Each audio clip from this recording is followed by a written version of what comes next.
Okay. All right. All right. Can you hear me now? Now I can hear you. All right. Yay. Thanks. Yay. Oh, I had a question. Yep. Well, I know that Judy is not coming tonight. She has another engagement, so she won't be Oh, here. okay. Okay. But um, I remember on one of your calls, you had said that you were doing the color sampler, and you said, "Oh, it's because I had the double Yep. screen." Yep. So when I had attached my computer to another screen, and I can do the sampler perfectly fine, but when Huh. I take it off of the display, the second display, I can't, it doesn't work. So is there a setting I need to fix? I don't think so. I think maybe because even when I move the sampler, if I'm trying to do something on my external screen, my Mm-hmm. external monitor, um, it doesn't, it gives me black and white. It doesn't really give me a color. So so usually if I'm going to do that, I figure I have to have Artisan on my main laptop screen or my main computer screen, and and then I keep all the other stuff on the other screen. So like all the instructions on the other Ah, screen and keep Artisan in front of me. And that seems to work better with the color picker. gotcha. So and that was what somebody told me a while ago, that if I had Artisan on my external screen and was trying to do color picker, for some reason it didn't work right. But if yours works, then, but I don't think there's any setting that will fix that. Okay. Okay. So, okay. Yep. Thanks. So I think we got through the cut ribbon last time.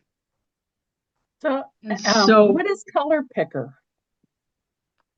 what is color picker? Okay, so if I have a photo on my screen, let's just add a photo.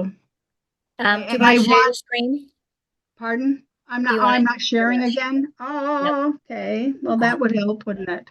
yes. There you go. Okay, sorry about that. Okay, so um, if I, let's say I want to put a background paper on this picture or behind this picture, I can go to um, format, and I can pick color, and this is the color picker down here. And I can sample, let's say I want it to be the blue in their shirts. I can pick that blue and then okay. And so that's the color picker, Sandy. Can you do that again? So I go to format and then I go to color. Yep, go to color, and And then the color picker will come up on your screen. And then okay. then you go to, you can pick a color out of your color picker. So if I want to pick this light blue, I can do that. Mm-hmm. But if I want to get something closer to a color in the picture, I click sample, and I can come over here and I can pick that blue, and then I can click OK. And that's one way. That's one way. So Valerie, the beauty of Artisan is there are multiple ways of doing the same thing. So you can do it from the format ribbon and go to color and then do the color picker. Or I can click on the background and I can go to fill and I can click on solid color, and then the color picker comes up again. Okay, so click on background Yep, and then fill and color picker will come up. yep, yep. And then you can do the same thing. You can sample the colors that you want. So if I want to change it now to, let's say, this red down here, well, that's not very red, is it? Mhm. Um, I can resample. So while I'm in the color picker down here where the eyedropper is, I can click resample, and I can come back over here and see if I can find a better red inside my sampler. That was a better one there. Come on. Well, that's not particularly red, but you get the idea, I hope. And then the other thing that you notice within the color piece in the format and on the color picker is you have RGB and HSB. And this is where I need help because I don't do this very well myself. So this is something that I'm working on. Excuse me. But if I want to change that color, I can move, you can play with all of these sliders, and that makes it purple. I like that. But then you can also play with the opacity of things. So, and because this is a background, I don't suggest that you put color on the background because did you notice that when I lowered the opacity of that, you started to see the checkerboard in the back? Yeah. The checkerboard won't show, but it's kind of disconcerting to see that. So the recommendation is that you leave the background blank or white. So I'll change it to white. And then you add a paper to your, you can add another white paper if you want to your page. So there's kind of a white, I think. So if I add that white to the page and then bring it down below there, now I can change that paper to the color that I want. So I can go to fill, solid color, and then I can change it. I can do the sampler again, and let's try the yellow over here. So then I can change it that way. And then if I want to lower the opacity of that yellow, I don't get the checkerboard. Okay. So that's just another hint that leave the background alone unless you absolutely need to color it.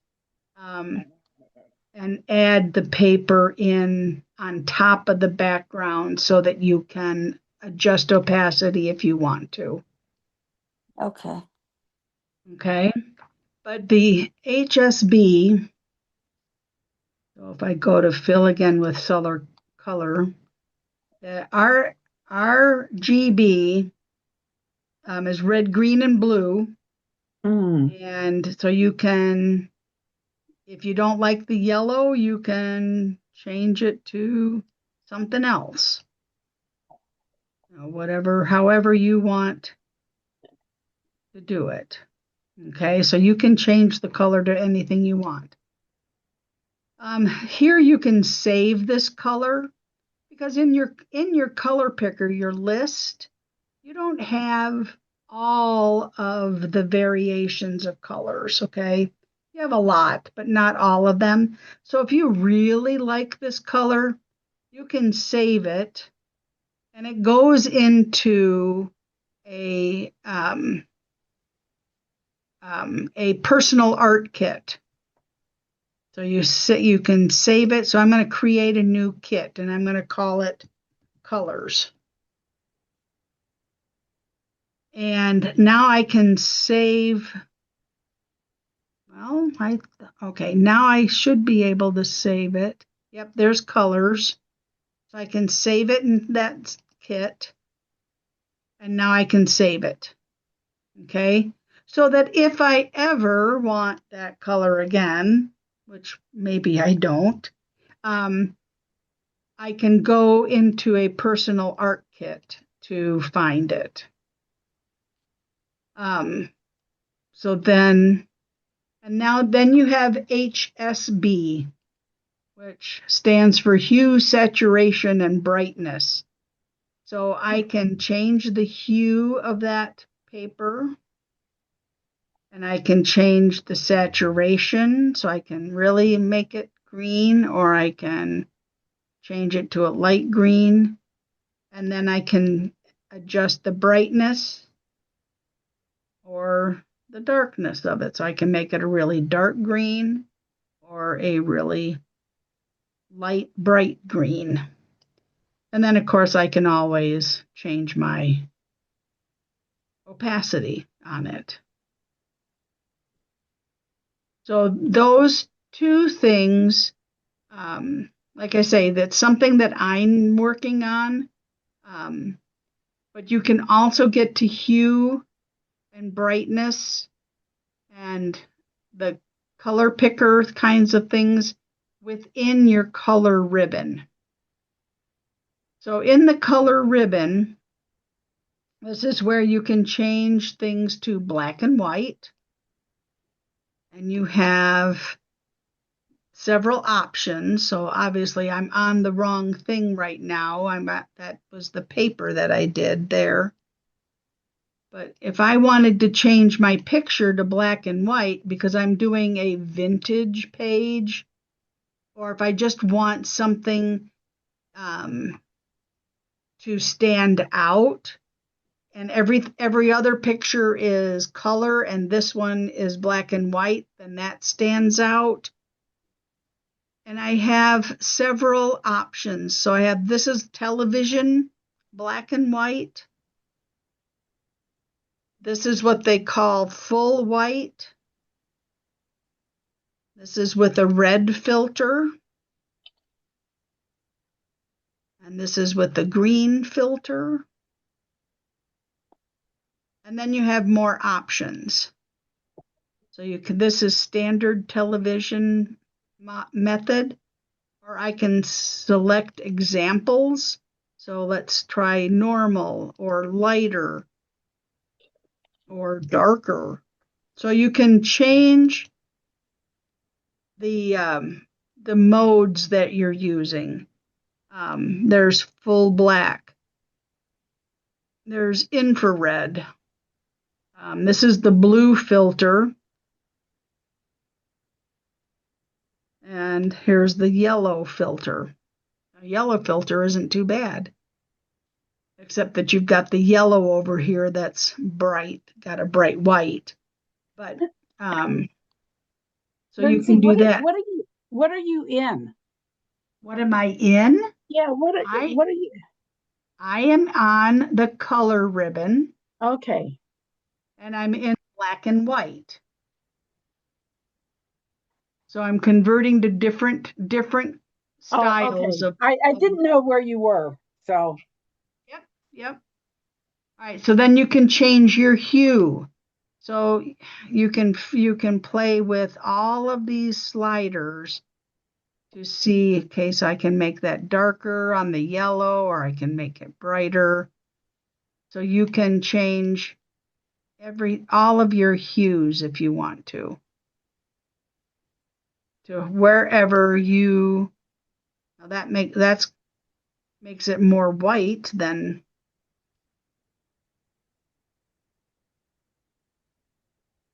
Okay, so that water bottle is changing a little bit as I move this magenta one. So you just have to play with these. This is another one, color channel RGB adjustments. We saw that in the color picker, the RGB. So you can change this to a lot of blue. Okay, so you can change this a lot however you want it to go. And then infrared film, that's the halo effect. That's the film grain effect. So if I undo all of that, then you can't do anything with your options. But that's the halo effect. So you've got blur and blend.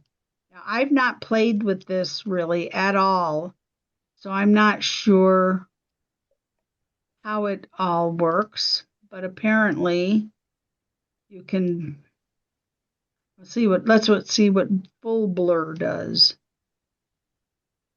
Well, that's kind of interesting.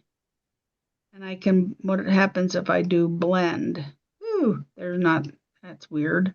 Lindsay, what ribbon are you on now? I'm on infrared film effect in the black and white area. Okay. So I'm just playing around with this to see what it looks like and how things change.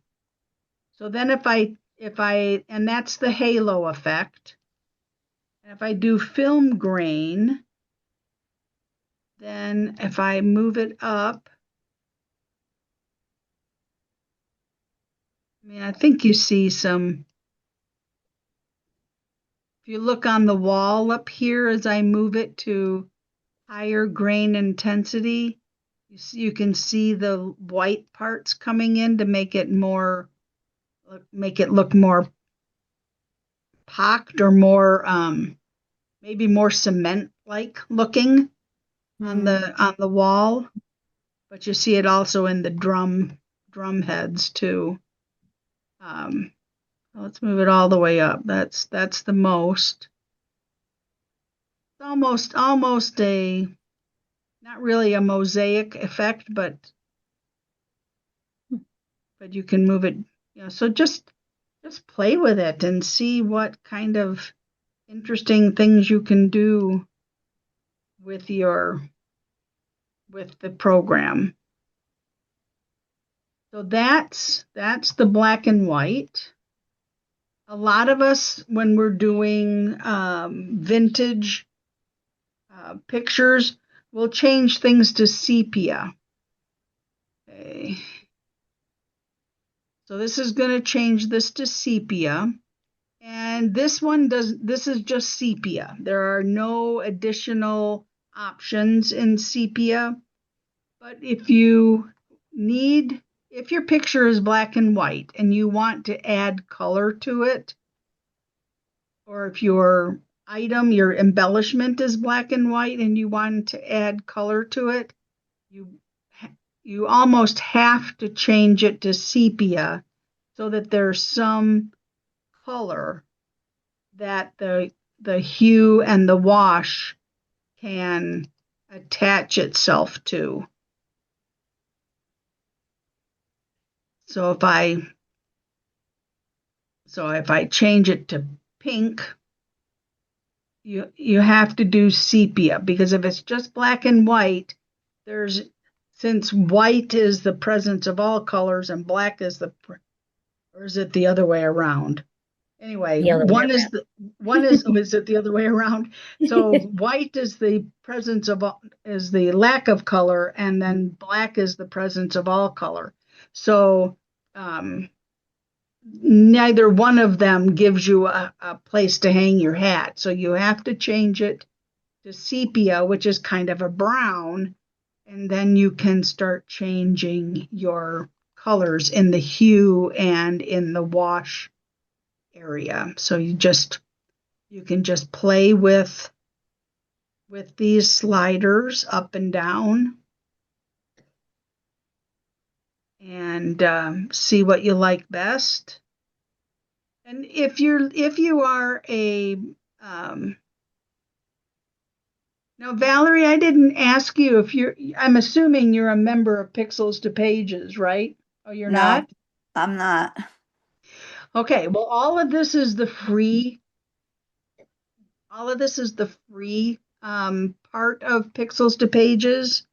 And so when we get done with this part, or going across the the ribbons, then I highly recommend that you join Pixels to Pages at least for a year Uh-huh. so that you can get their blueprints, you can get their um, bright ideas, which give you things to work on and suggestions on how you can um, create things within Artisan so that it can, if you want, excuse me,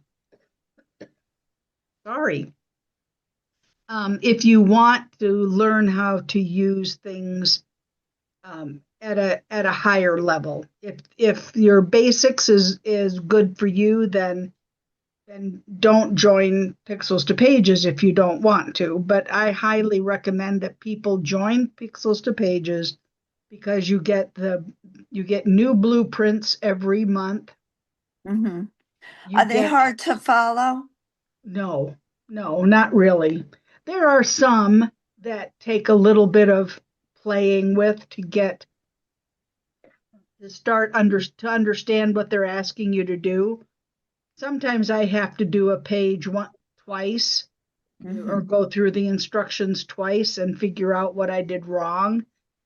But for the most part, it's not hard. So you have the bright ideas, the blueprints, and then on Tuesdays, you get extra tips for things if you're using Historian or if you're using, um, well, to figure out how to use your content manager within your Artisan better. And we'll go over some of that at a later point. But um, so there's things that you can do.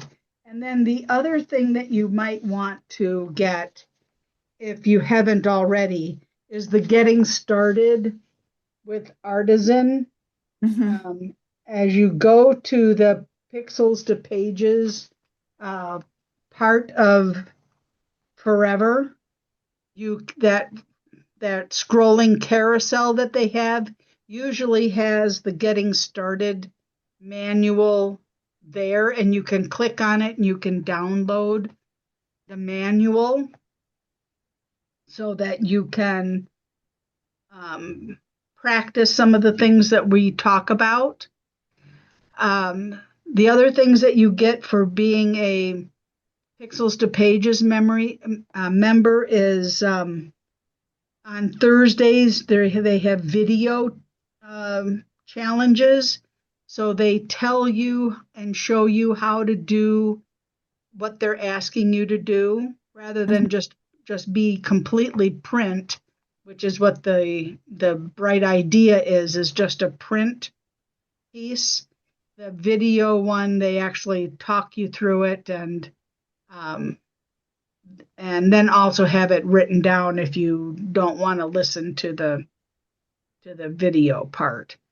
Um, but then Lindy, yeah, could you show her on the Pixels to Pages the drop down menu, and sure. the getting started is right on the drop down menu? Yep, I can do that. Let me, okay, you're still seeing my screen, right? Yes, thank you. Okay, so if you come in where your little icon is, your person is, come Yeah. down to Pixels to Pages. So that was our big crop that we had a couple of weeks ago.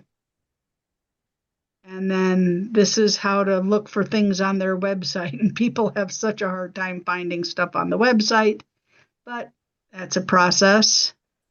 And then well, that's the virtual party. Where is it? On the ribbon at the very top where it says all, there's a drop down menu. No, with Yep. the yep, Okay. Okay. the drop down menu, and then you'll Oh see yeah. getting started. It has been in that carousel in the past. Yeah, they move So things around. yeah, they okay, so this is where the Getting Started manual is. So if you click on the all with the drop down and Okay. and then go to Getting Started. And you have to hit enter. Uh, Yep. and You then got this is the getting started guide over here. And so when you open that up, um, you can print it out if you want to, um, and or you can just leave it like this so that, oops, so that you can see what's going on. It's a little small to do it that way. So I always print mine out. But this gives you a lot of information on how to use Artisan. It gives you, these are some of the bright ideas and um, some, well, what page is that? That's 8. Oh, okay. So it gives you this one up here at the top is saving single pages on your computer. And we did that one of the first weeks that we started doing this program. Mm-hmm. Um, and then this one is saving double page spreads. This one over here, well, that should be Lindsay, apparently. if you It's a click the little arrows on the bottom of that ribbon, that black ribbon down just down below your cursor, they expand. It expands it to a full size. Yes, okay. There we go. You're yep, right. Thank you. sure.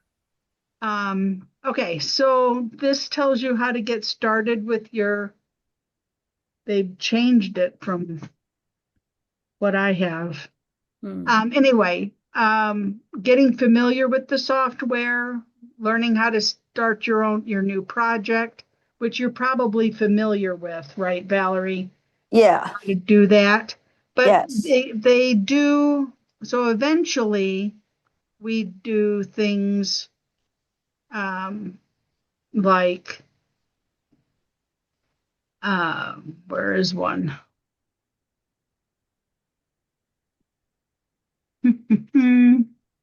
So here's a blueprint talking. So they give you a few blueprints if you don't have any. Um, they tell you how to load them up into your computer, which I'm assuming you know how to do, right? No. No? Okay, And I never. don't know how to do. Okay, you've just been creating pages from scratch. Is that how you've been doing your artisan? Mostly, yeah. Or there's some templates that I Yep. got. Because Valerie, you buy art kits.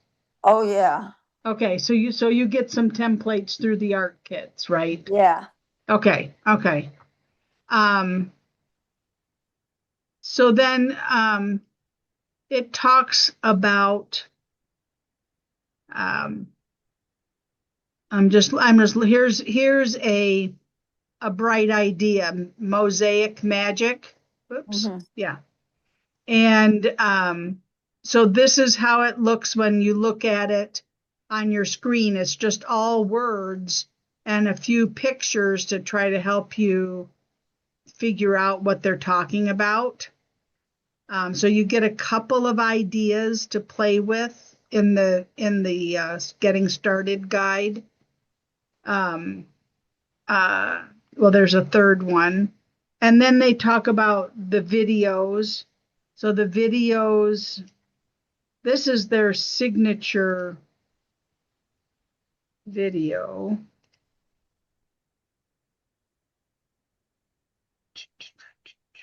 So they want you to create the globe, which is kind of which is the icon for Pixels to Pages, is this globe. So you can create your own globe.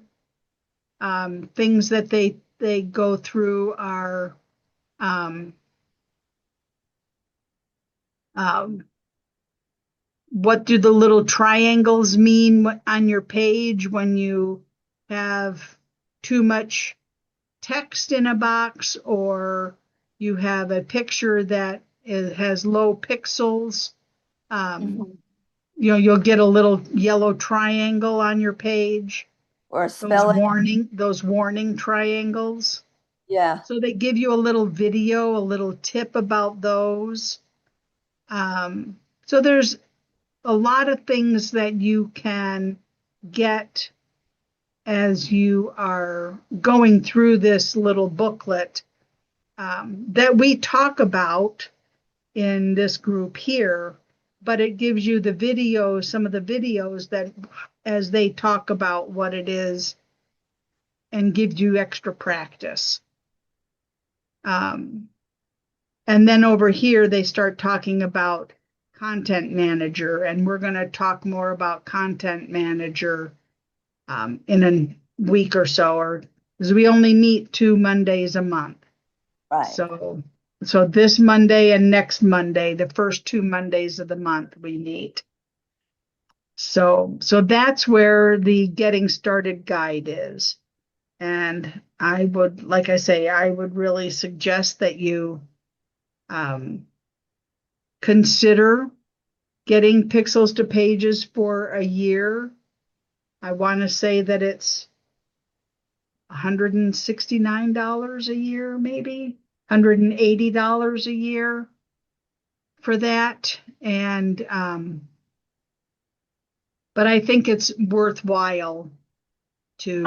I believe that they take the 5% club off of it. Well, yeah, they probably do still do that. So let's see if we can find out how much Pixels to Pages is. All right, so you could do a 30-day free trial, Uh-huh. but as one of my clients found out, she'd forgot that she was on a 30-day trial and then didn't have access to it. So then she decided to get the yearly membership. You could do a monthly membership. You just have to remember that you have to do it every month. Mm-hmm. But if I add Pixels to Pages to my cart, it might not let me because I'm already a member. I guess it won't let me. But if I were going to give it as a gift, all right, so if I gift that, so a year then is $199.99. So if I gift that, then I can. Oh, I'm gonna get. They're gonna make me do it.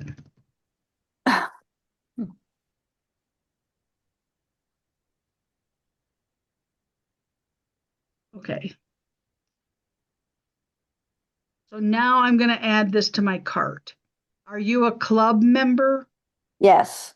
Okay. So then you'll get $9.50 off as a club member, and your total cost will be $180.50 for the year.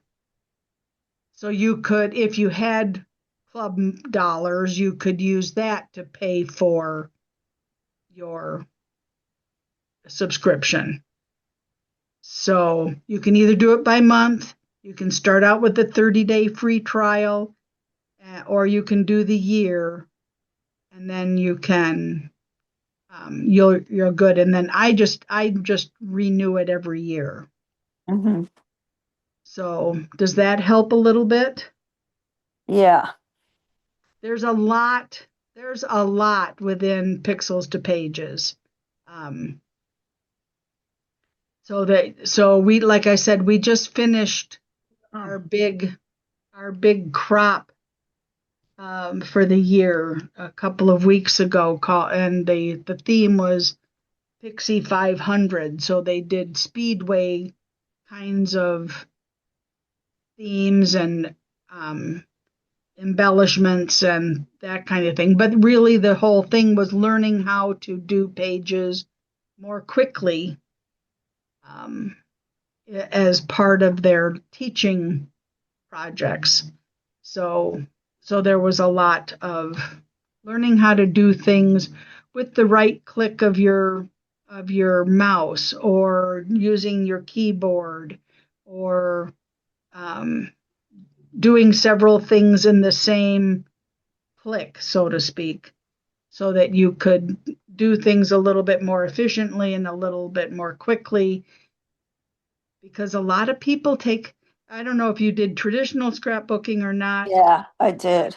you know that those pages can take hours or days to do, because sometimes we are just too vested in the page and we want it to be just right and the colors to be just right and all of that. Well, people can do the same thing in digital, where we play with it too much and don't get anything done. So anyway, there are 4 crops during the year. The next one is going to be in July, and it's a couple of days, um, where you get information. You get free kits when you do the crops because you're a Pixels to Pages member. We got lots of free stuff, right, Joy and Sandy? Yeah, Yes. Yes. lots of free stuff from the Pixels to Pages birthday event. Mm-hmm. So, but we also paid to be there. So, the other 3 during the year are free, but you still get some blueprints and you get a kit or two, and you know get the instructions. So I don't know. I think for me, I like playing with it and seeing what I can do that's different and make the pages look pretty cool. So that takes care of hue. And then let's look at wash. There are, for those of us who are Pixels to Pages members, there are other offerings about hue and wash. I think that, oh, what's her name?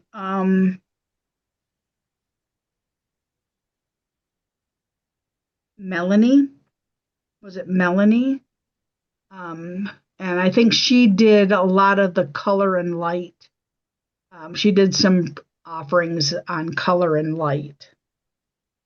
And it tells you when to use color and when to use hue and wash, um, to get the effect that you want. And I don't remember exactly what it was. So if I go to wash, since we did hue, wash is a lot of the same thing, but like I said, it attaches the color to either the lighter colors or the darker colors. Like I say, I have to do some work on this area because I don't remember all of the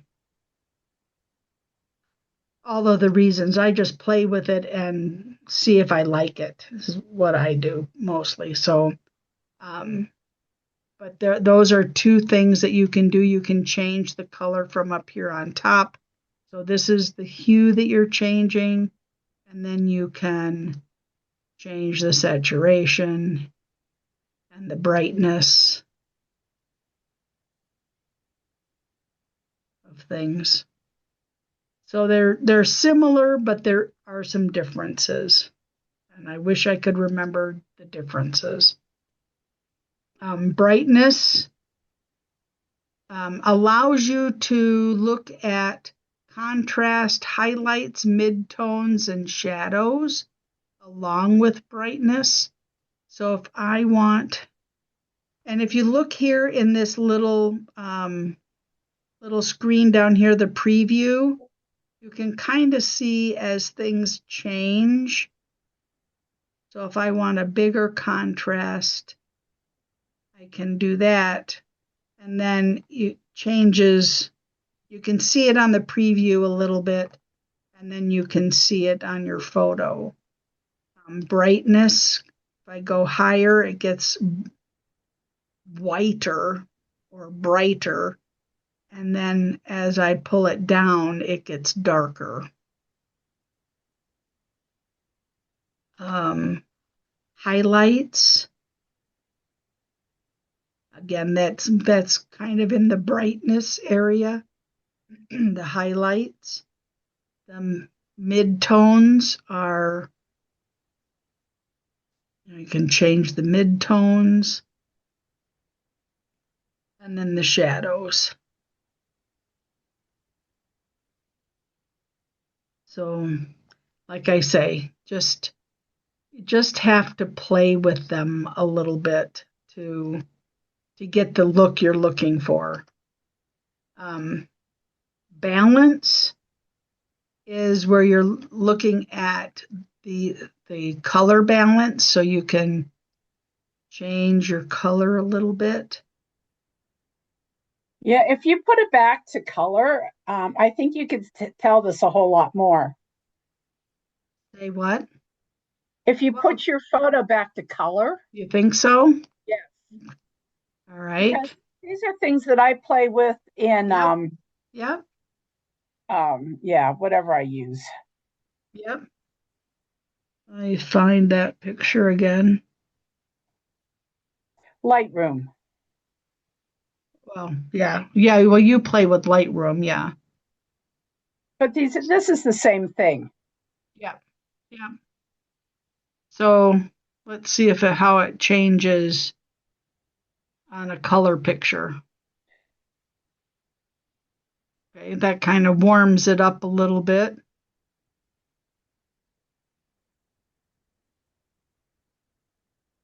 That kind of white. Okay, so if I go to yellow, what happens to yellow? See what it did to the floor? Pardon? It changed your floor. Yeah. The wood tone. The wood tone. Yep. So if I go to blue, the blue side, there's a lot of blue in that picture. It makes it hard on the eyes. Yes. So it's just another way to play with color and see what you like best. And if we go to temperature, this one, so we're with the check mark here, you're keeping white as white. Okay. So you're keeping all the white things as white. And if I want to make this picture warmer, so add more yellow or red to it, I can do that. Or if I want to make it cooler, make it bluer, I can do that. But if I take off maintain the white, it should change more, There, look at it. All of the white spots. And then, so generally speaking, we maintain the white as white, but you don't have to. Everything is subject to your likes and how you want your page to be presented. All right, so now match is interesting. Over here, if I want things to be white, and my current target is going to be this blue seat, then wow. things change. If I change my current target, okay, let's cancel. Whoops. Go back to match. If I change my target to, let's see, let's do the yellow, see what happens with yellow. That's interesting. Oh, it almost takes it all out. Mm-hmm. Yep. So it changes. Now, again, I can't remember exactly why we have the different droppers. So if I want, so now I'm going to go to the gray dropper, and I'm going to pick this fire alarm thing up here and see what it did. And if I want to change it to this color, or if I want to change it to, let's see if I can get there. Okay, so it just changes the coloring a little bit. The black dropper, if I want to go to his black hair,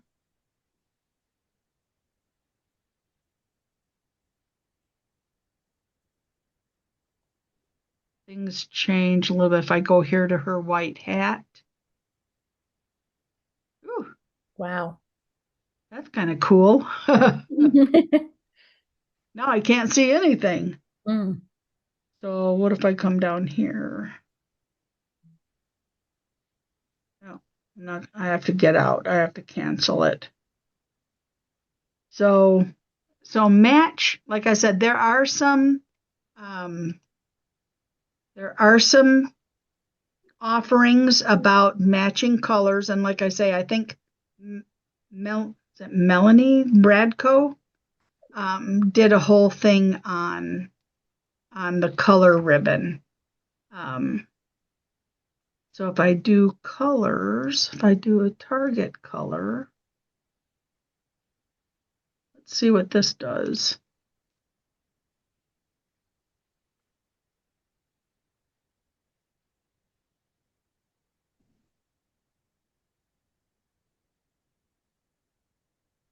Uh,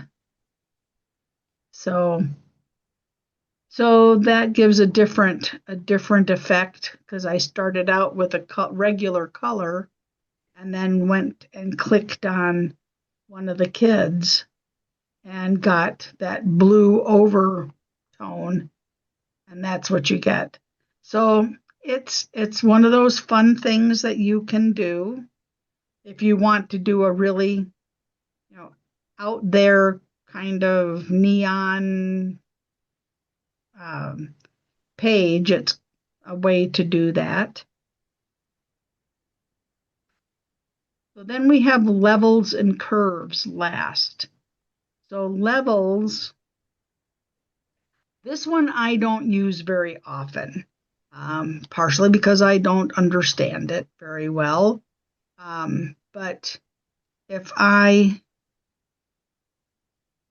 change my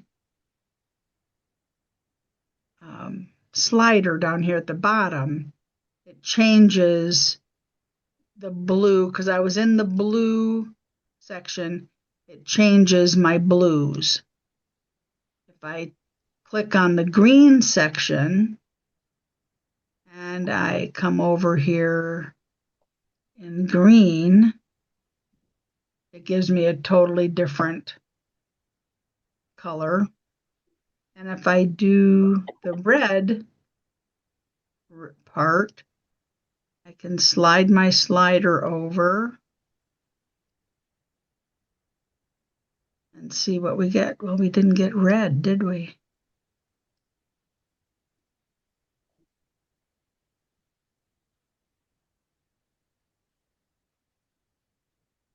Well, isn't that interesting? So like I say, I don't play with this too terribly often, but I need to learn more about that. But you can see that you can play with it, and you can do some things with that. And then curves is the last one. And this is the one that I will use more than other things, I guess, because I can, if I make my curve, I can lighten things, and then I can make kind of an S curve, and I can change it again.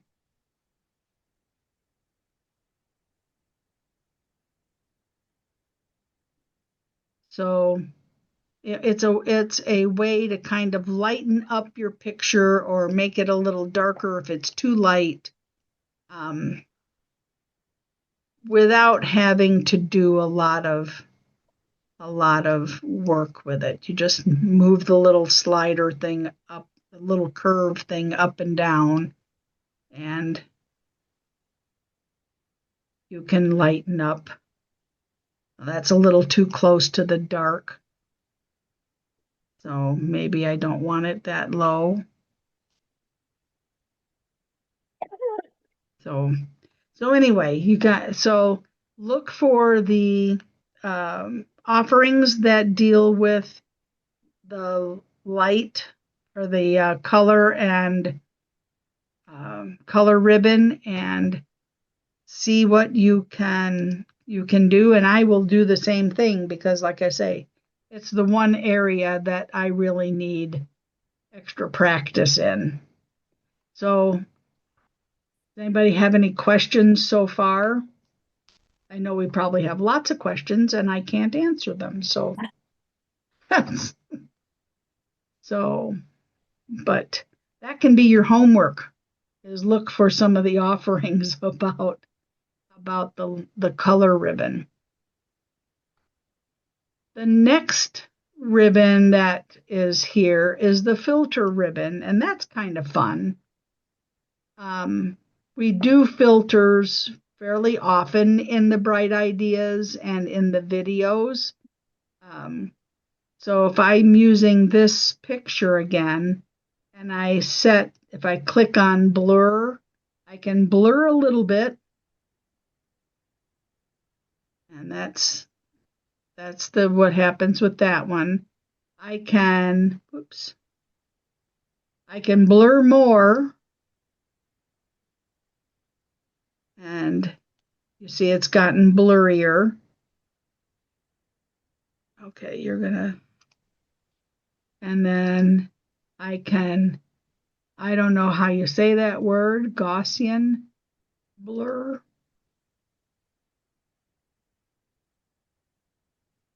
And that has a, so it's going to blur in a circle because it says radius. So I can blur it. Let's maintain shape edges maybe. And then we'll blur it up a bunch.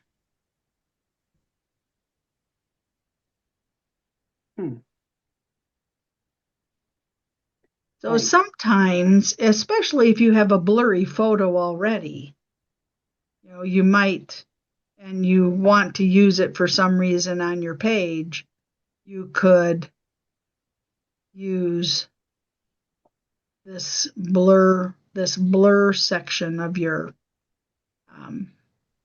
filters. So that's just kind of a fun thing. Let's get out of that. And then you have soft focus.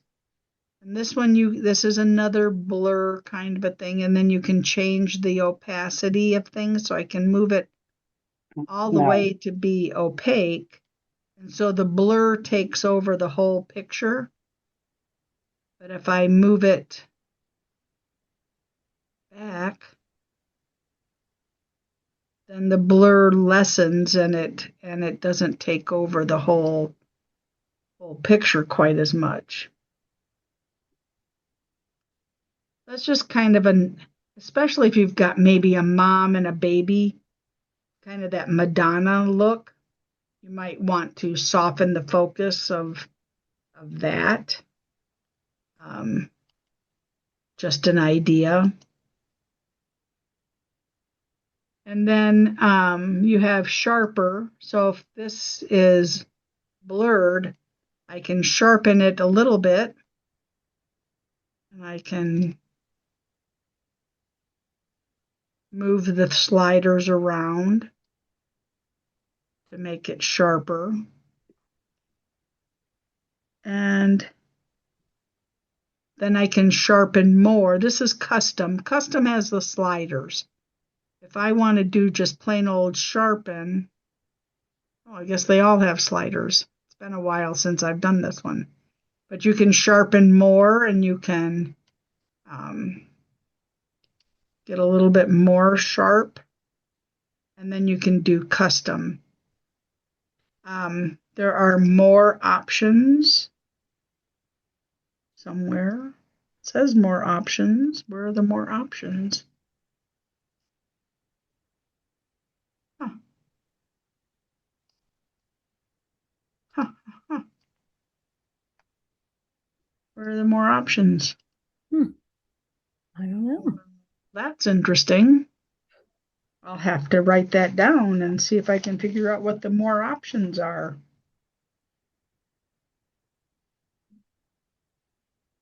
More options in sharpen.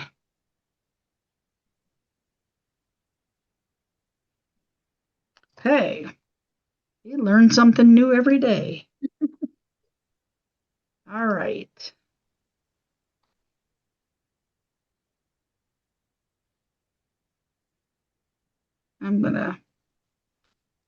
There we go. All right, so then you can do cleanup, which is another thing that you can try. I don't know exactly how much things change with this. Well, that seems to make things a little blurry. If you change the pixels, so preview. I don't know. Sometimes they're a little less obvious. Let's try that.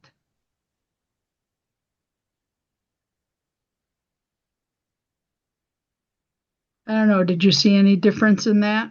Just going to say, I don't see much of a change. Yeah, I'm not sure what much of a change either. No. So I'm not exactly, like I say, I don't So know that I've used. Lindy, I think that cleanup might be if you have spots on your photo. That might be. And you want to clean that up, like little flecks that might be on your camera lens. Right. But it despeckles or I don't know exactly. Median is good for removing salt and pepper noise. And then the despeckle is a pixel blur that preserves edges. You'll use a related pixel blur that preserves edges. So if I were wanting to remove salt and pepper noise out of my, seems like that would be more for negatives or, but I don't see a huge difference. Would it be for a grainy photo, like say something that was an old grainy photo? Yeah, maybe. Maybe. And yours is pretty clear, so it's not going to do anything. Yeah, it's not going to show very much. Yeah. So let's see. So yeah, it could be. It could be. I haven't really seen any offerings on cleanup, so I guess I don't use it much ever. So I guess I can't say for sure. So I guess I need to look up cleanup too. Okay. So the fun ones that we get to look at are these 5 here. And these I use. So artistic. And then you click on that and you get a bunch of different options under there. So if you haven't played with filters, these filters here, it's a lot of fun to play with those. So this is diffuse glow, so I can open up my glow and I can add my coverage, and then I can preview. That may be a little bit too much glow.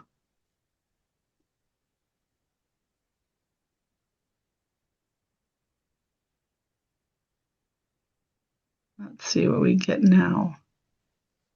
Preview. That's not a lot of glow, so maybe we'll up it just a smidge here and see what we get. I don't know. Do you see a glow on that one? No, not much. Little bit, maybe. A little like bit, yeah. Like up around here, maybe. Yes, yeah, up there. But that you just have to. Maybe I need to up the coverage here a little bit. So, like I say, there are lots of things to play with. So that's diffuse glow. This is rough painting. So let's see here.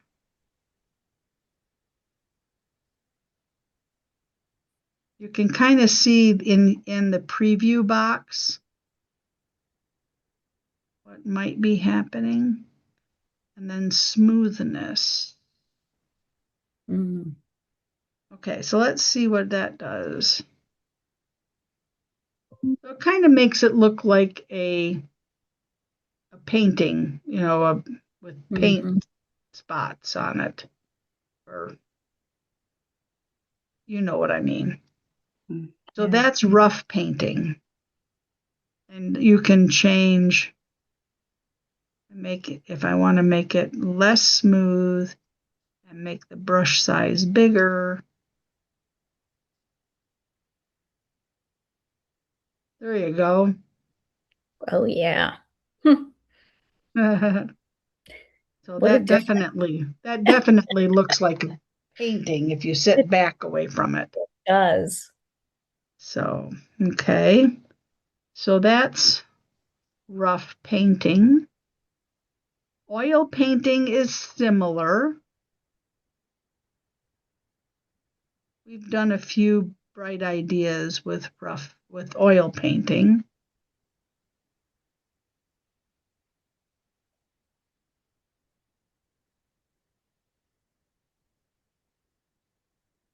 We're thinking.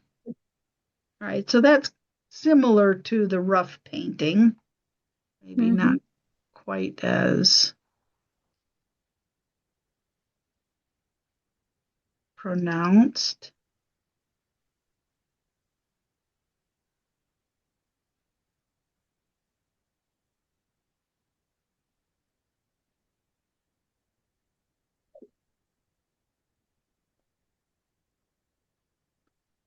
So that's oil painting. That's not quite as pronounced as the rough painting, but it is a little bit chunky and smushed. I don't know if that's the way it is, but all right.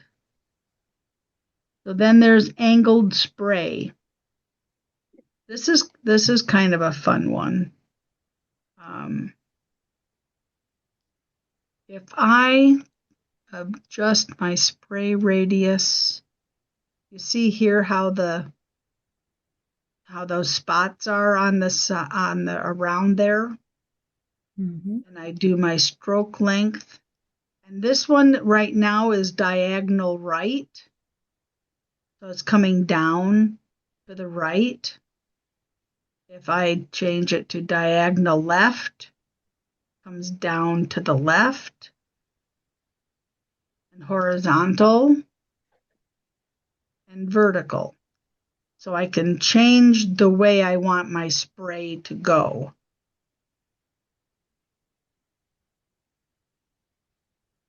So that's Oh, wow. vertical. Isn't that interesting? Yeah. And then this would be the horizontal one, which doesn't change it too terribly much. No. But the diagonal left changes it a little bit. It's Mm-hmm. hard to tell exactly Yeah, it is. what way it's going, but and there's the diagonal right. But what if I change my spray radius to be there? Let's just go all the way and see what happens. Ooh. Oof. So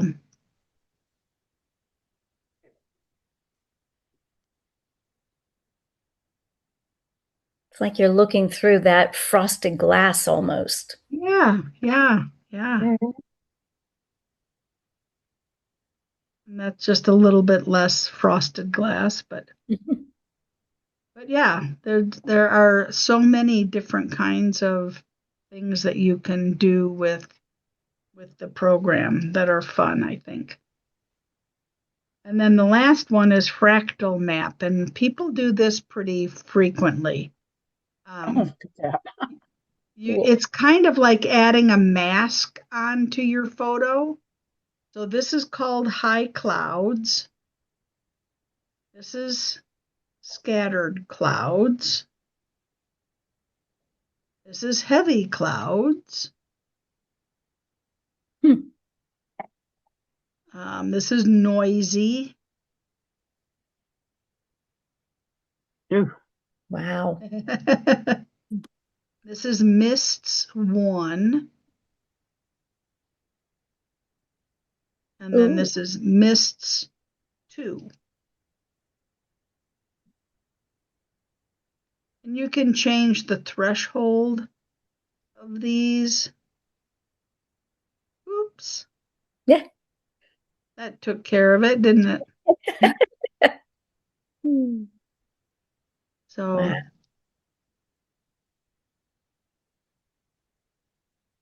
what if I move the range all the way up?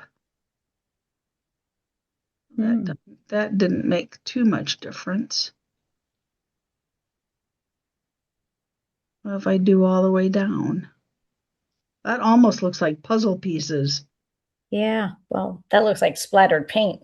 That too. Yeah, that too. So that's just another thing you can do. And then if I do the threshold all the way down, I don't see any fractal map at all if I move it all the way down. So that's kind of fun. Yeah. And then we get to the edges because we've done all of the artistic ones. Get to the edges. Alpha gradient. So it just, Hmm. so you can pick something. I don't know why I would browse forever with that, but let's see. There's my crazy grandkid. Let's see what happens with that.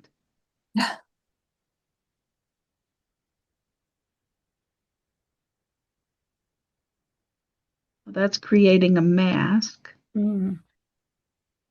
If I invert it. Oops. Well, let's do that. So now I have the mask of her on top of the band. That's funny. That Yeah. is. Yeah. So Hmm. I should have rotated the picture before I put it on there. But so yeah, that's pretty fun. Soften edge has to be flattened, which is usually okay to do. If you find out that you um, need to flatten something, you might want to make sure that your sizing and your placement and everything is where you want it to be before you flatten. Just because after being flattened, it's not a live photo anymore, so you can't zoom in. So you want to make sure you're right where you want it to be before you flatten. And again, um, the, um, there are different ways of being able to flatten the elements, but they can't be changed. Strokes can't be changed. Text boxes can't be edited. And calendars can't be modified once you flatten it. So make sure you do essentially whatever you want to it before you flatten it. So now I'm going to soften the edges. So this is 0 soft. And there you go. So that's pretty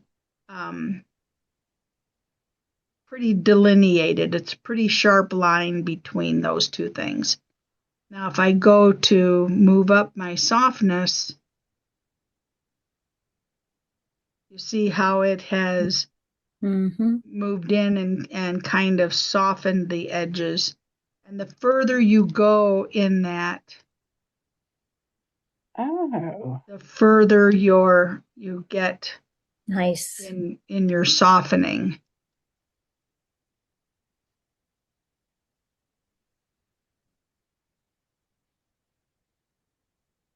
Okay.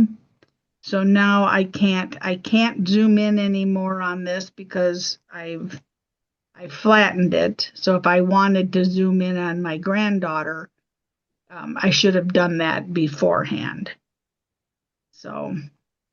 But softening edges is kind of a nice way to be able to, if I leave it that way and I go and get another picture of her in the band, there she is, and I add that. She looks bored. If I soften the edges on this one, I zoom in on my bored child and I soften the edges on this one all the way up. Okay. Then I can you can kind of make a collage as you kind of slide from one picture into the other without those sharp lines in between. So I could maybe put that below and have this one on top so that it maybe blends a little bit better. So it's a one way to make a photo collage if you want.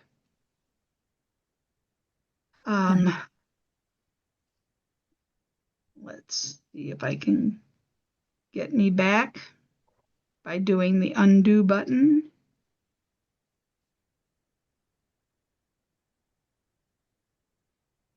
Okay. Okay. So that's that edge. And then draw edges is fun. I really like draw edges. So if you look here in the preview, if I change out the smoothness of it, it gives you less to work with. But I can change the threshold and I still have less to work with. So I want to go down a little bit. And the bandwidth. Oh, And so now when I preview that, oh, wow. isn't that cool? Yeah. Wow, that So is. maybe if I lessen up a little bit, we'll get a little bit better. So you can make a coloring book out of pages. Kind of, yeah, yeah. So that's more of a coloring book idea. So sometimes we'll put the original picture. I think which one was it? Maybe that one. If this is the original picture, I don't know that that's exactly right, but and I squish it down so that they're the same size.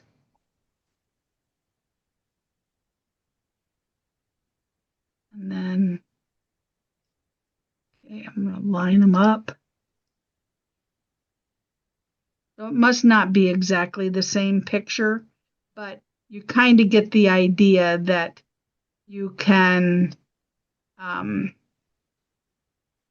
if you superimpose this one on top, the draw lines one on top, draw edges on top, you can get kind of an interesting effect with that. Right? I think I know why it's not working because I had this bigger, I think.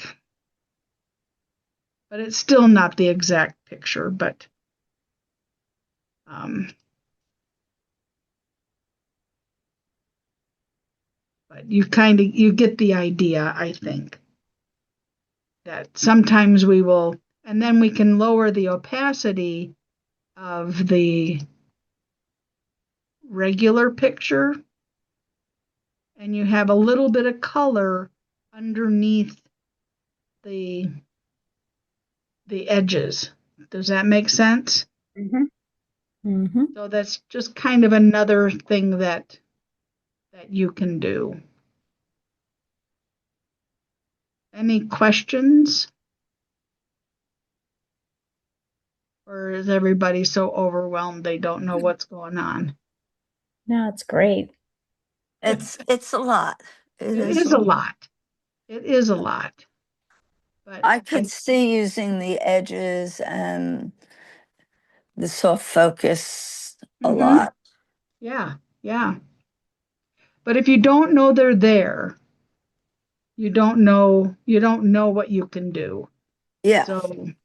So being able to go through these and at least show you some things that you can do, I think is helpful.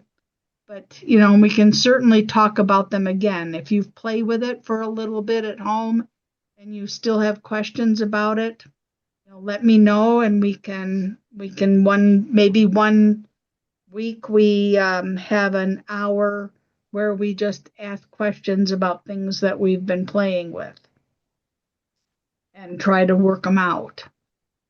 Um, and then the 3D edge, which we've all probably played with that ad nauseum, but um, I haven't because I didn't know it was there. oh, okay. So this is the 3D edge piece, and you can preview it, and you see how, and you can change the light where the light is coming from. So now I've changed where the light is coming from on there. I'm going to preview that. Okay, so it's coming from up here. The light's coming from up here. Hmm. Your arrow is indicating which way the light is coming from and going towards. So if I change that now and preview it, it should be going this way. Mm.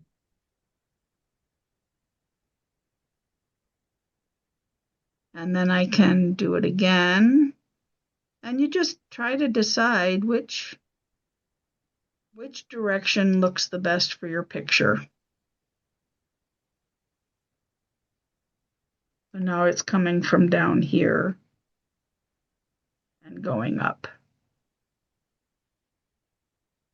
So you can change the width of it and the amount and how soft it is.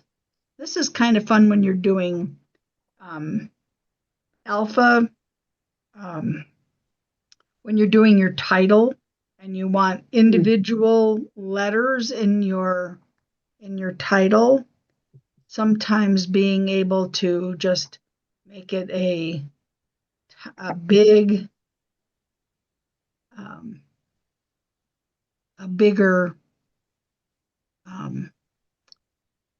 bigger 3D edge makes it kind of interesting. And then, of course, the smaller your photo might be, so that makes it a little bit bigger. So the smaller your photo is,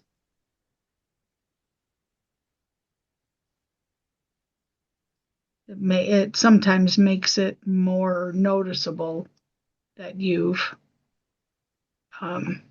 made the 3D edge deep and wide, and so, but that's we use the 3D edge quite a bit. So that's in the edge part of the filter ribbon, the very last one. And then distortions. You use the spherize one when you're doing the globe in your handbook, your getting started manual. So you can do that. So if I do spherize, I can change the angle that I want, and I can clip the outside.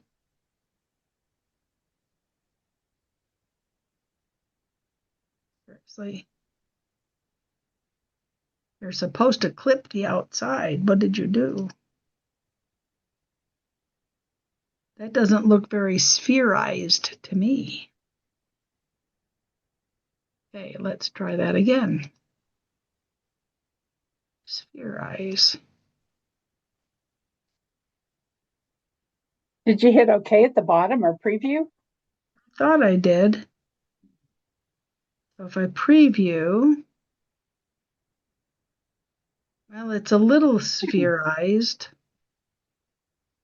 But what if I click see, it clicked in the preview here, but it doesn't clip it in this Oh, preview, interesting. which is not the way I thought it worked. Huh.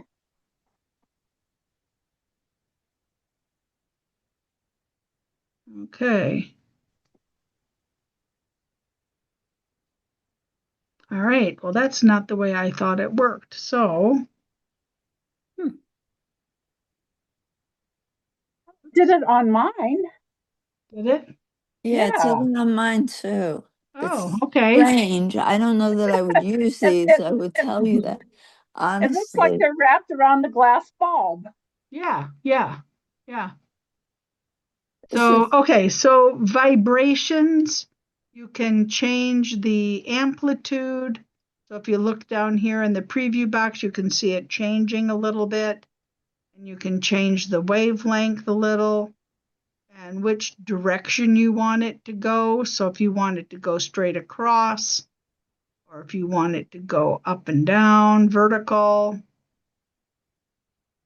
yeah. or if you want it at 45 degrees, sort of. Okay, 45, 46, we'll live with that. And then you click preview. It's almost like the spray one. Mm. Where was that?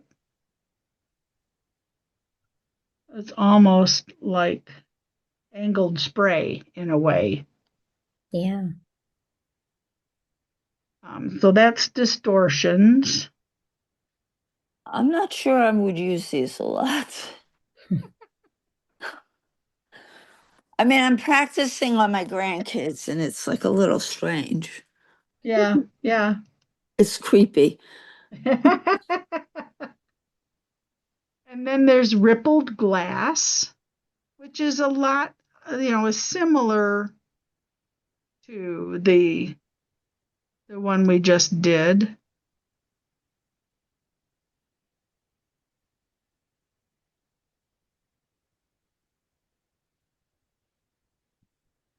I don't know. Ooh. That's kind of similar to the artistic ones, wasn't it? Mm-hmm. One It of the was. artistic ones that we did. Um, and then there's ocean waves.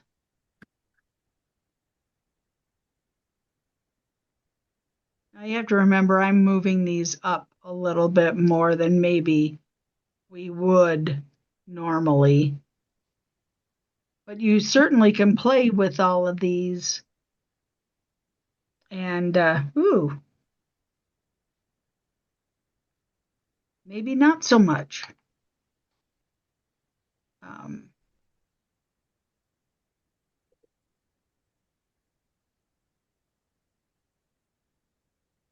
We.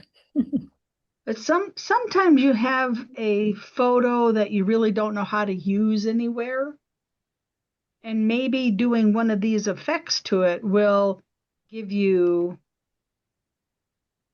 a. So if I make this 12 by 12, make this 0, make this 12 by 12.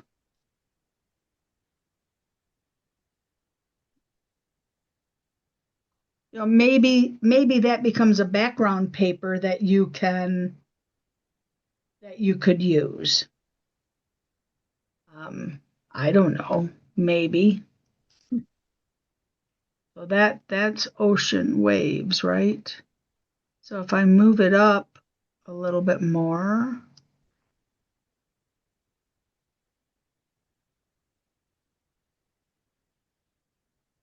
and you just get a conglomeration of colors. Maybe that could be because they've got some funky papers, in the kits. Yeah. So maybe this could be your own funky paper to use on as your background paper. So just give that a thought. It doesn't have to be right on the photo that you want, but it could be something for a background paper.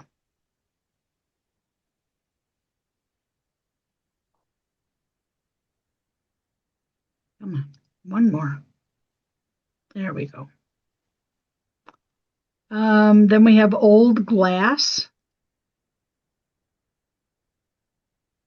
Again, that's probably going to be something real similar to what we've been seeing.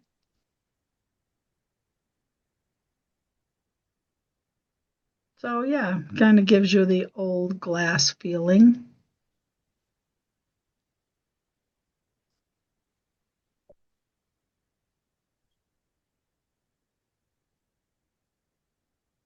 Things are a little wavy there. And then there's water drop, which is kind of fun too.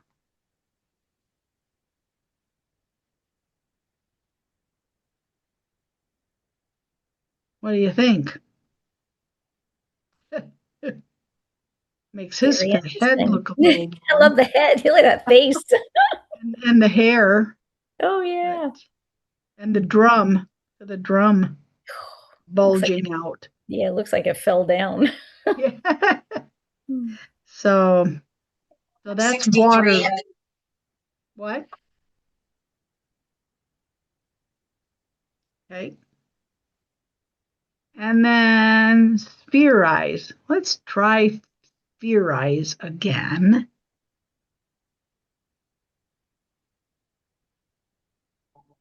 It doesn't seem to be working for me today.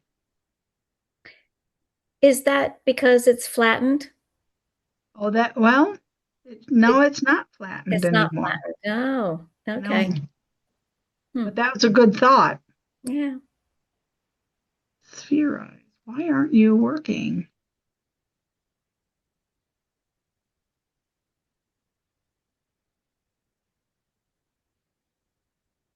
There you There we go. go. There we go. Sort of, but it's still cut off. Like it's, Well, if I take this, like unclip it, do I get my outside there? There you oh, go. look at that. So you got it. Got that bubble inside there. That's cool. That is cool. And when you do the globe, then they want you to clip the outside so that it has that globe kind of shape.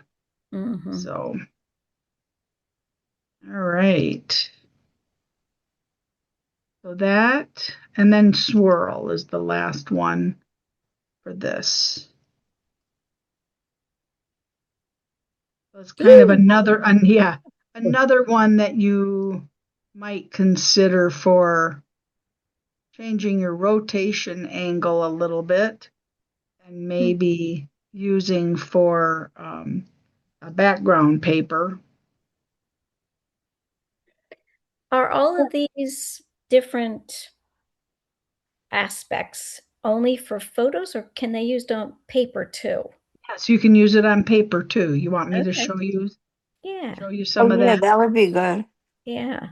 So that swirl, if you're using like a 35 millimeter camera, you can actually do intentional camera movement by twisting your lens Yep, or moving your camera up and down and get some yep, of those same effects. yep, Hmm. yep, yep. And it's But you have, especially fun with nature photos. yep, yep. But you have to have that thought in mind when you're starting to take your pictures. Hmm. Don't you, Sandy? Oh yes, yes. But I'll like if I'm taking landscape pictures, I'll Yep. take some straight and then I'll just start playing with my lens. Okay. Yep. Yep. So And then this this is this is for this is for those of us who don't think that far in advance. So if I were to take, I don't know if it'll work very well on this color paper, but let's try swirl.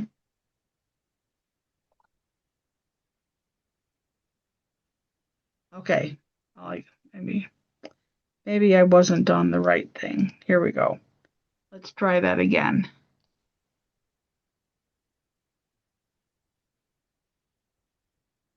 So I don't think we're going to see much. You Well, might need my use a print or a paper stripe with paper. what? more of a pattern. Hmm. Yes, yes. What did you say, Sandy? Yeah, like a stripe or a print. Yes, yes. So I just thought I'd see if it would work but you have that little strip down there at the bottom, which is kind of, And at the top too, you can yep, kind of see if it were smaller, maybe it would yep, swirl. yep, maybe. All right. So let's see. Let's see what we can do here.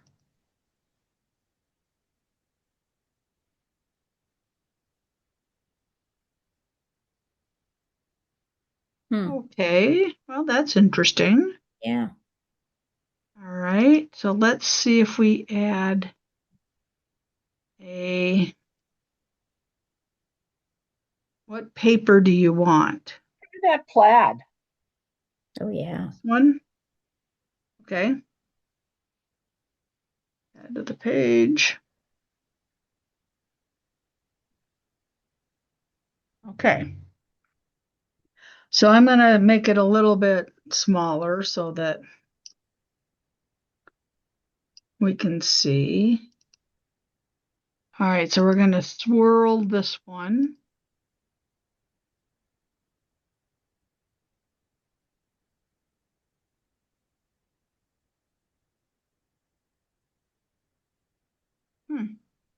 Didn't do anything. No. Interesting. Is it Maybe because maybe I didn't have the paper Yeah. highlighted. There we go. Aha. Oh, Oh, wow. cool. That's cool looking. Yeah. I like that. That's Yep, like something you could really use. Mm-hmm. yeah. And of course, you can change your rotation angle. But if you fill the whole background with it and see what it looks like. Okay.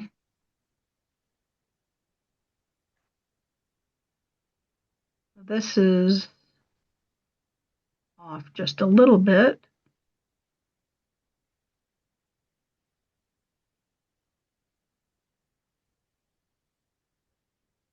So,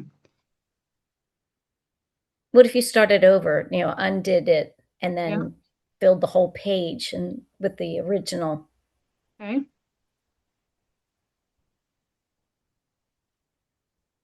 Yeah. No, that's not the whole page. Yeah. Yeah. Make background. No, There I'm you not go. making it background. Because if Are I you, do background, I can't do anything with it. oh, you can't? Nope. If I Why make is this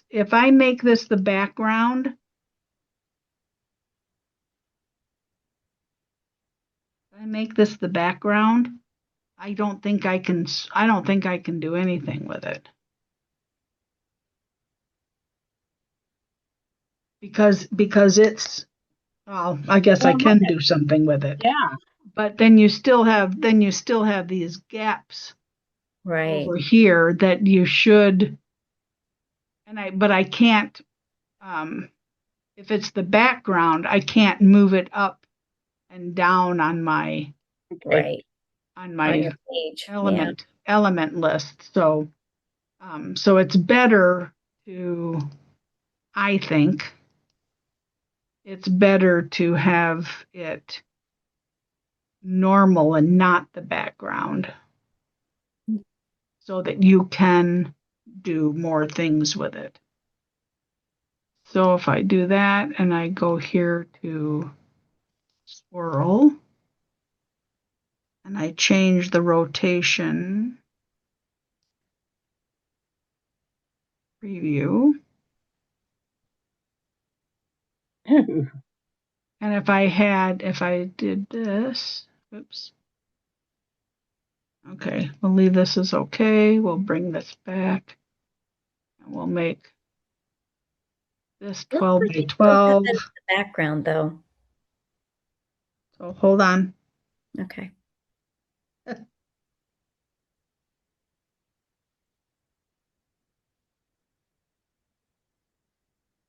Come on, here we go. And make this under here. Make that's 100%. Okay. So if I make this the background, okay, so I can change that background to white. Mm.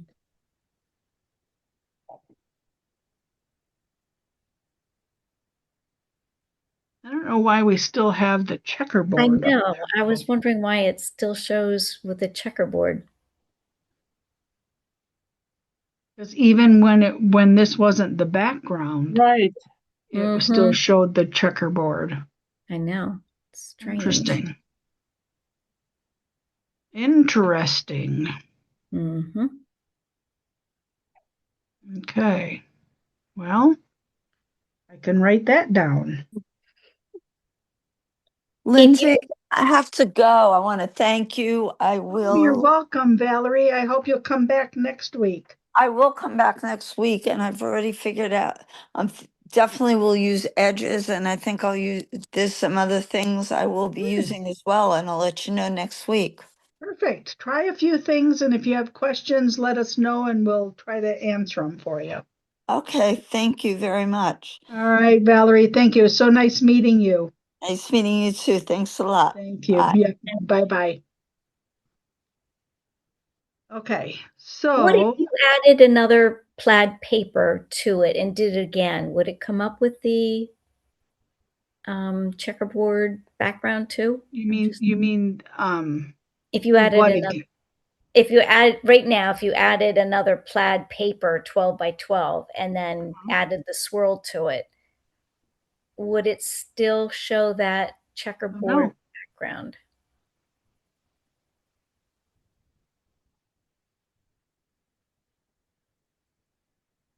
Yep. Yeah, it does. Interesting. I Okay. don't know why. Yeah.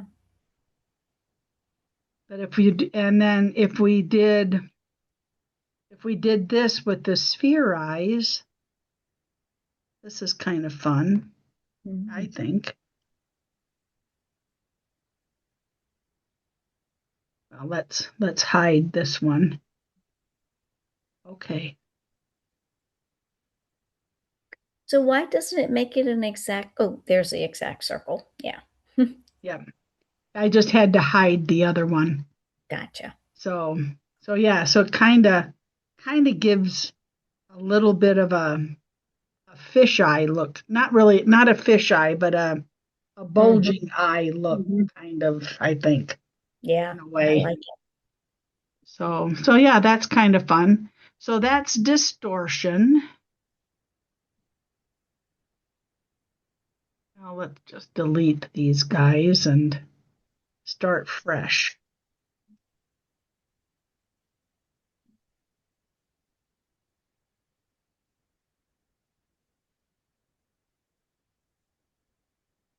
I don't know why I've got a checkerboard there for the.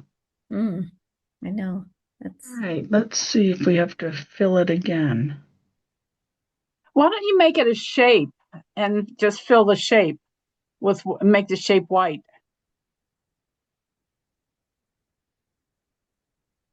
Okay.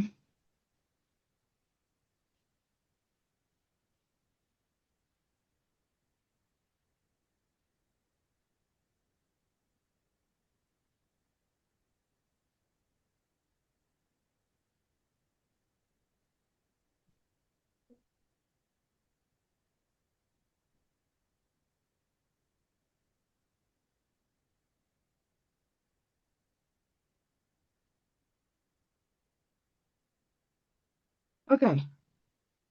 There we go. All right. So the next thing on the filter is surface. And we do surface stuff a lot. The one that we use the most, I think, is texture. So let me put another paper on here. See if we can see the filters a little bit better. Maybe not. Not with that paper, maybe. But with texture, you've got all of these Oh, different look at that. things that you can choose from. So nice. this is block. And if I change that, then and scaling tells you how big the individual pieces are going to be. And amplification gives you shadows, I think is what happens with that. So so you can't see the block very well right now.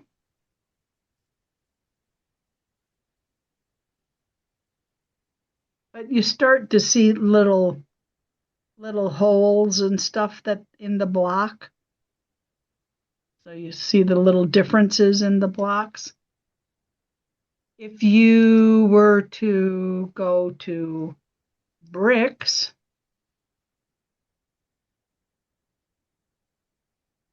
with that, Ah, You have bricks. Nice. And then, of course, if you change the scaling, they become smaller bricks. Okay, so can you see those? mm. And then you have, this one is small bricks.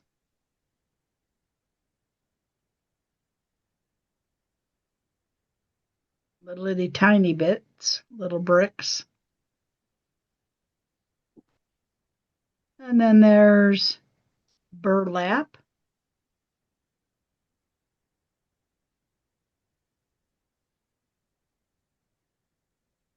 Oh, let's see if we do that, if you can see it better.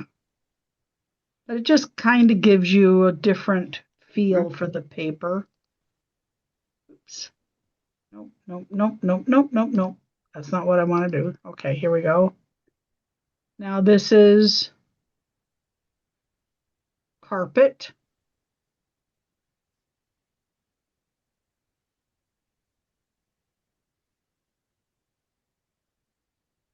A little different.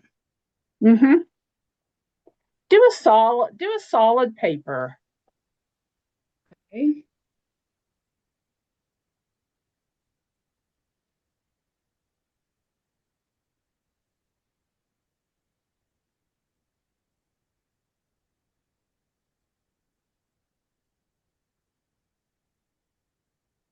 That one's not a completely No, solid, but but it's more than the stripe.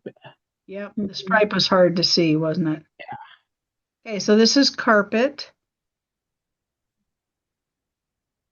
That Yeah. makes it looks Well, like carpet. carpet. Oh, yeah. Um, concrete.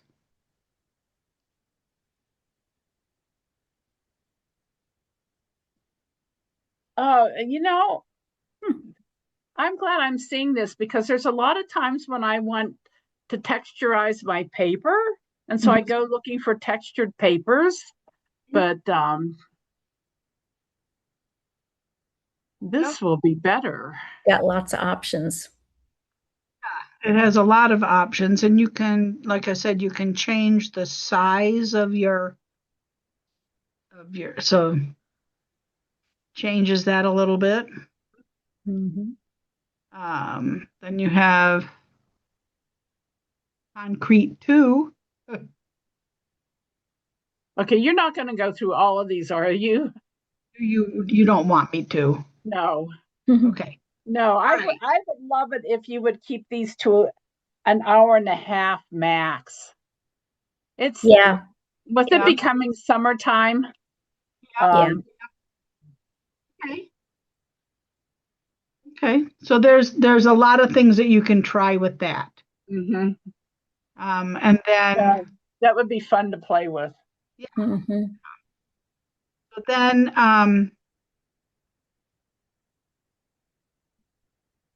so it is basically 8 o'clock. So Yeah. then we can finish this up next week. Hmm. Look at these other things and then go into the stylize. So we'll finish The surface filter. surface, Yep. That sounds good. starting at frosted glass, and then we'll do stylize.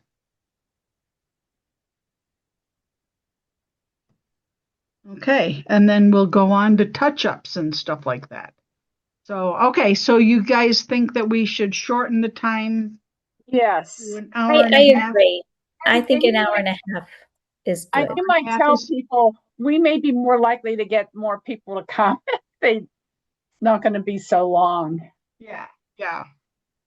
So, all right. Yep. Well, But thank you, Lindy. This was Yeah. great. This is great. Thank you. oh, you're welcome. You're welcome. So I'll stop the share and I will stop the recording.